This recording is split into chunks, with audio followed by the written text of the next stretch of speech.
Perfectamente, respondió el teniente coronel, y cuenta que aun cuando no vinieras en mi auxilio, me bastan estos 400 muchachos para dar cuenta con él. ¿Quién podrá desalojarme de este bosque ni con 2000 hombres? Me alegra oírte. Escucha por último. Te he dicho que para mí esta campaña es cuestión de amor propio. Así, después de haberte dado mis órdenes como jefe, espero que, como amigo, me servirás en esta ocasión. Ya conoces mi carácter y mi modo de obrar. Si te portas como quien eres, contarás conmigo en todo. Si perdemos esta campaña, bien entendido, si es por tu culpa, te fusilo en el acto donde quiera que te encuentre. Piénsalo. Y si no estás conforme, te retiras mañana a México con pretexto de enfermedad. Te daré tu pasaporte en regla y entregarás enseguida el mando al capitán más antiguo. Por toda contestación, Juan Robreño estrechó la mano de su coronel. Gracias, dijo el coronel. Nada más tenemos que hablar. Durmámonos un poco, pues el primer toque será a las 3 de la mañana y a las 4 estaré en marcha. Efectivamente, a las 4 el coronel había ya partido con una sección de su tropa y el teniente coronel ordenaba su campamento y su servicio. Cerca de una semana pasó sin novedad alguna. El lunes de la siguiente, Juan Robreño recibió un correo de Vaninelli. En un papelito decía: Gonzalito está remontado en el volcán, reclutando gente. Nos hace esperar mucho, no importa. Estoy a la mira y todo bien preparado. Por ahora nada tendremos de caliente. Sin embargo, mucha vigilancia. El día menos pensado, muy de mañana, un indito que cargaba en sus espaldas un guacal vacío y un manojo de velas de cera en la mano, fue llevado ante el jefe por una patrulla de 4 hombres y un cabo. Mi teniente coronel, dijo poniéndole la mano en la visera del kepí, la avanzada que está situada a la salida del camino ha cogido preso a este indio que trataba de penetrar en el campamento y andaba ocultándose con los troncos de los árboles. Luego estos indios son espías y su señoría determinará si se les fusila. ¿Qué querías, José?, dijo con buen humor el teniente coronel dirigiéndose al indio, que con el sombrero en la mano y los ojos bajos esperaba su sentencia, pues los soldados de la patrulla le habían amenazado y acobardado mucho mientras lo conducían. El indio alzó la vista e hizo una seña de inteligencia al jefe, que se retire la patrulla y yo examinaré a este indio. El cabo hizo los honores de ordenanza, dio media vuelta a la izquierda y se retiró a su puesto con los soldados. Vaya, ahora puedes decir lo que quieras, ya se fue la escolta y ningún mal te haré. Juan, en vez de creer que el indio era un espía, supuso que era enviado por Vaninelli. Vamos, no tengas miedo, di por qué venías a este campamento, ¿quién te mandó? ¿Traes alguna carta? El indio examinó atentamente la fisionomía de Juan, miró a todos lados y ya fijo en lo que iba a decir, puso el guacal en el suelo, se desató una faja de algodón y del centro de ella sacó un papel muy bien plegado que entregó. ¿Quién te ha dado esto?, le preguntó Juan tomando el rollito de papel. Pues la amita de México, de la calle de don Juan Manuel. Yo entrego los quesos y las mantequillas de la hacienda de San Nicolás en la casa. El corazón de Juan dio un vuelco, y sin saber por qué, se puso pálido como un muerto. Toma y retírate por allá a descansar, pues te necesito para que lleves la respuesta, dijo Juan, dándole un duro al indio. ¿Podrás hacerlo? Sí, señor amo, lo que quiera su merced. Bajaré de camino a la hacienda de San Nicolás, recogeré mis mantequillas y mañana a las 7 estaré en México en la casa. El indio se retiró a poca distancia, se sentó debajo de un árbol y sacando del guacal unas gordas de elote, comenzó a morderlas y a saborear los bocados con el mayor apetito. Juan desdobló el rodito, pasó rápidamente la vista por las páginas escritas y exclamó arrancándose un mechón de cabellos: «Rayos del cielo, el infierno se ha conjurado contra mí. ¿Qué hacer? ¿Cómo salir de este aprieto? En fin, calma, es necesario reflexionar mucho. Ya leeré otra vez y despacio esta carta».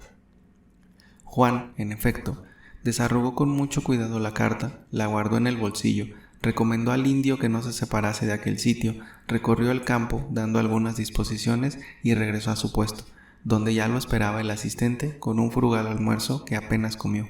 Se recostó, trató de dormir y no pudo. Al fin, inquieto, se levantó y dirigiéndose a un sitio apartado, leyó de nuevo la misiva que tanta emoción le había causado. La carta de Mariana no era por cierto una carta que, como las de la célebre Eloísa, pudiese servir de modelo y de copia para los amantes de todos los siglos, sino por el contrario, revelaba sencillez y hasta vulgaridad. Como se ha visto, Mariana, aunque hija de noble casa, no tenía ninguna cultura. Encerrada casi siempre, atemorizada unas veces, violentada otras, desesperada la más causa del carácter raro y excéntrico de su padre, cuando vio y trató a Juan, fue con una decisión completa, con una especie de salvajismo terrible, pero al mismo tiempo desnudo de los adornos y del brillo con que el talento natural de la mujer reviste los lances y los sucesos en que interviene el amor. Entre papeles muy curiosos, un viejo amigo conserva esta carta que, como se verá más adelante, fue entregada al coronel Vaninelli. No hacemos más que copiarla aquí íntegra, porque además de dar idea del carácter de Mariana, contiene ideas extrañas sobre el suicidio, escritas por ella que nada tenían de romántica. Juan, yo no sé si Dios me ha abandonado o me quiere todavía.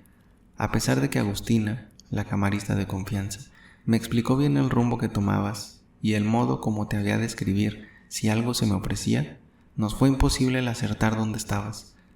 Pero la casualidad quiso que viniese antier por la mañana el indito que trae a la casa las mantequillas y los quesos de la hacienda de San Nicolás Peralta. Agustina le preguntó si había visto alguna tropa por el rumbo del monte, y si la había visto, dónde podría encontrarla. En fin, cuanto se le ocurrió para poder escribirte con seguridad. No sé si sabrás que los indios queseros atraviesan por veredas que ellos solos conocen y llegan a México en la mitad del tiempo que cualquier otro que viene por el camino real. El indito, que es muy vivo e inteligente, nos impuso de cuanto quisimos. Le dimos 2 pesos y dijo que si no te habías marchado a otro lugar, él te encontraría. Y en mano propia te entregaría mi carta. Creo que hasta te vio en el camino y te conoce. Quiera Dios que llegue a tu poder esta carta porque sería terrible si así no sucediese. Tuve que salirme de noche de la casa de don Juan Manuel, cuando las criadas se recogieron a sus cuartos y el portero estaba profundamente dormido. Estoy en la casa de Agustina, que tú conoces, y me vine a ella porque, ya lo pensarás, no era materialmente posible que permaneciese un día más en la calle de don Juan Manuel. Me tienes aquí, mi padre llega el día, de modo que solo hay 8 días escasos de qué disponer. Si en este corto tiempo no estoy libre y vuelta sin que nadie lo sepa, como no ha sabido mi salida, en la casa de la calle de don Juan Manuel, soy perdida, pero no solamente perdida, sino de una manera horrorosa. Te vuelvo a repetir, es preciso que yo esté libre. ¿Lo estaré? No lo sé. Es preciso que tú vengas. ¿Vendrás a tiempo? Tampoco lo sé. No una muerte, sino 1000 muertes serán preferibles a esta agonía. ¿Por qué no quiso mi padre que me casara contigo? ¿Por qué eras hijo del administrador y él es conde?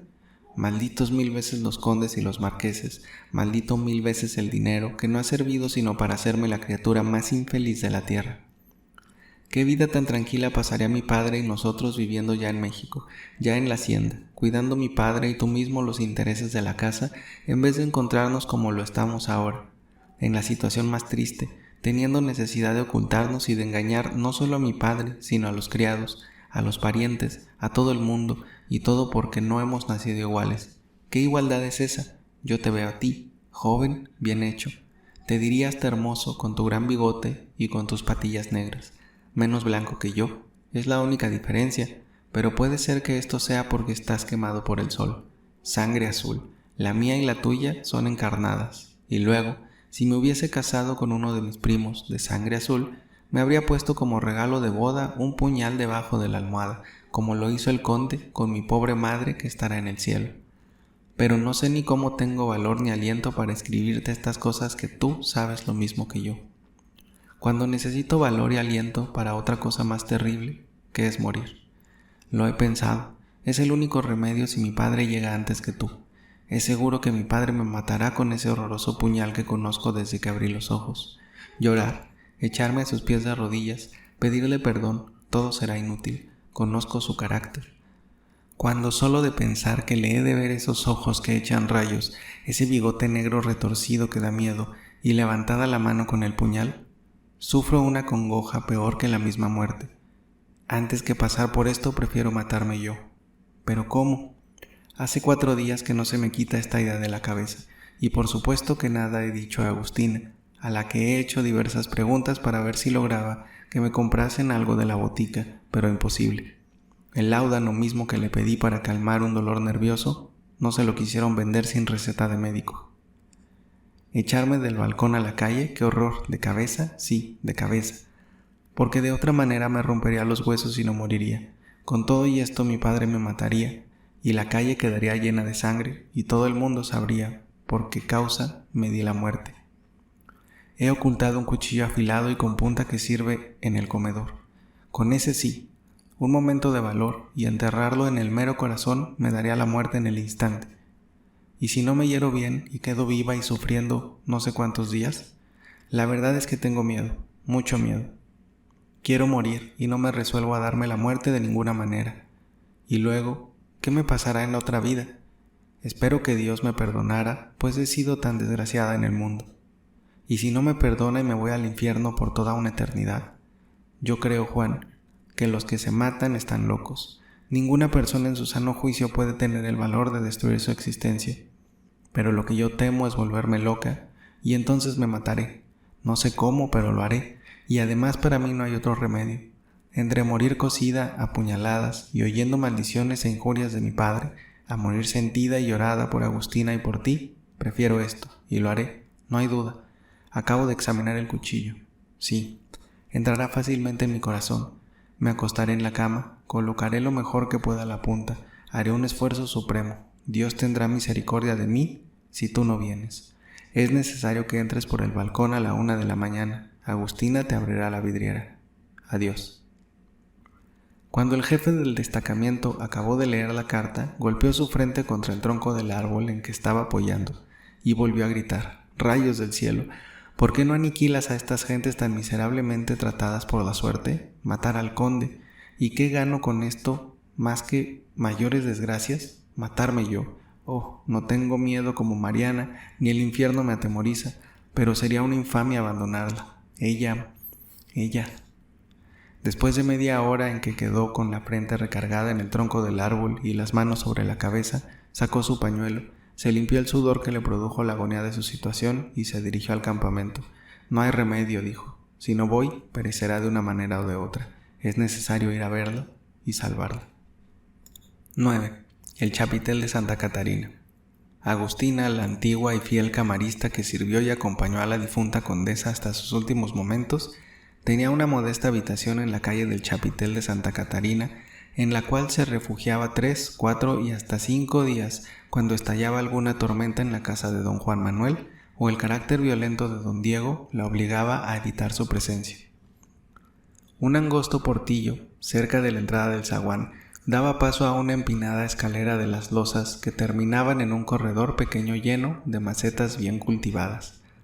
Como en muchas de las viviendas de las casas de vecindad, la primera pieza era la cocina, después un cuarto que podía servir de comedor y en el fondo un salón con balcón a la calle. Las paredes blancas pintadas de cal, los suelos de tierra roja, los muebles antiguos y viejos, la cama de madera pintada de verde, su cabecera con deformes miniaturas que representaban la degollación de los inocentes y el todo limpio, propio y agradable.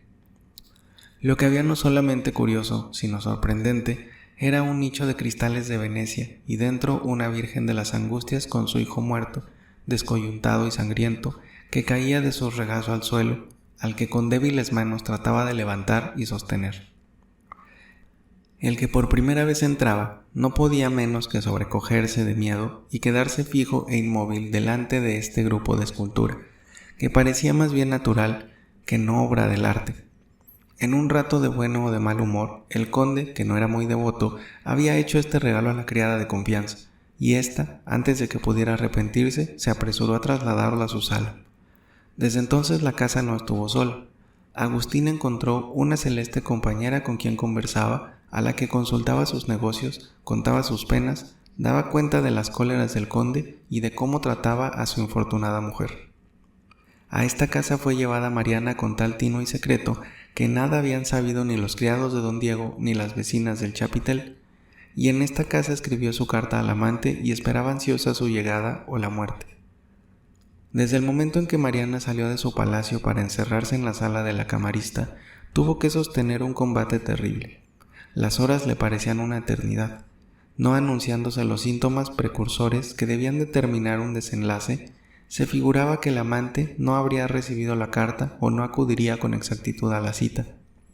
pero cuando por otra parte pensaba en su padre, el tiempo volaba, y día por día, hora por hora, minuto por minuto, se lo figuraba en el coche, entre el polvoso camino, acercándose cada vez más a la garita, atravesando las calles, entrando en el gran patio, abriendo la portezuela, subiendo las escaleras y gritando con su voz estridente: «Mariana, Mariana, ¿dónde estás? ¿Por qué no has bajado a recibirme?». Y entonces, no obstante que cerrase los ojos y se los cubriese con las manos, veía relucir en la oscuridad el largo puñal que tantas veces había visto debajo de la almohada de su pobre madre.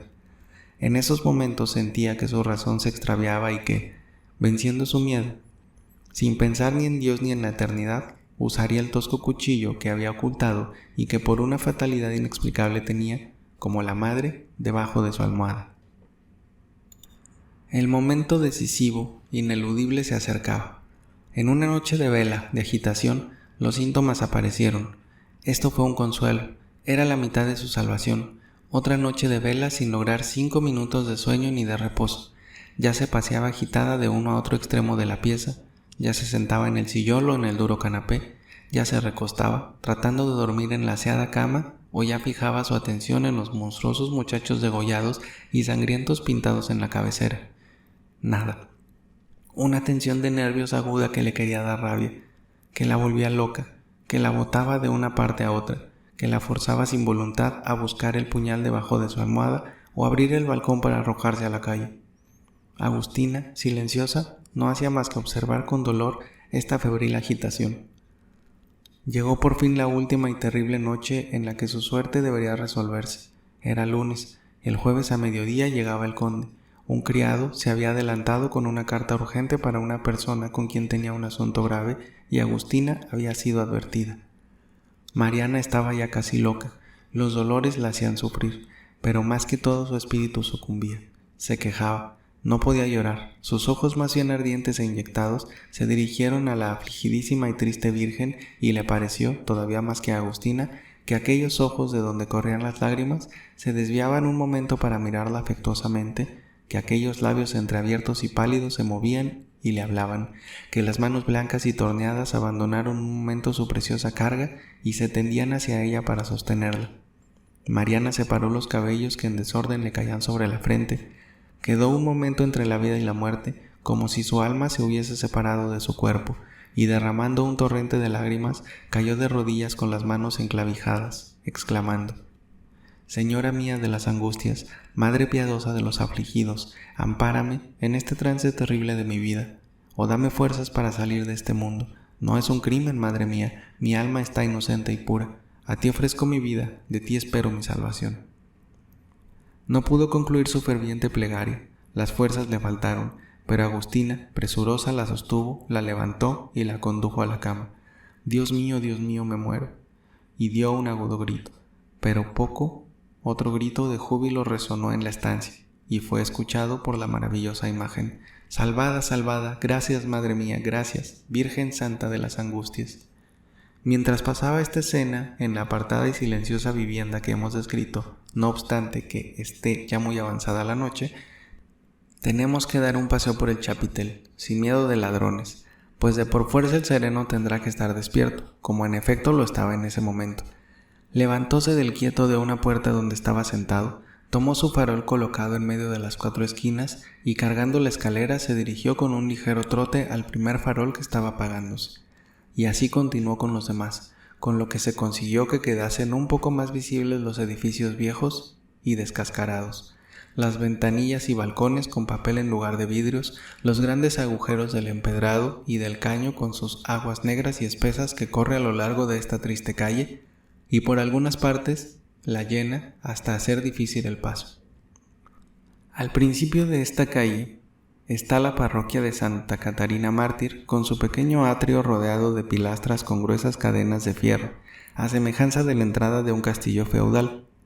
Enfrente, el mercado del barrio, formado de tablas de tejamanil muy viejo, sucio y remendado por todos lados, que aunque cerrado en la noche despedía un olor acre de cebollas, ajos y vegetales en descomposición.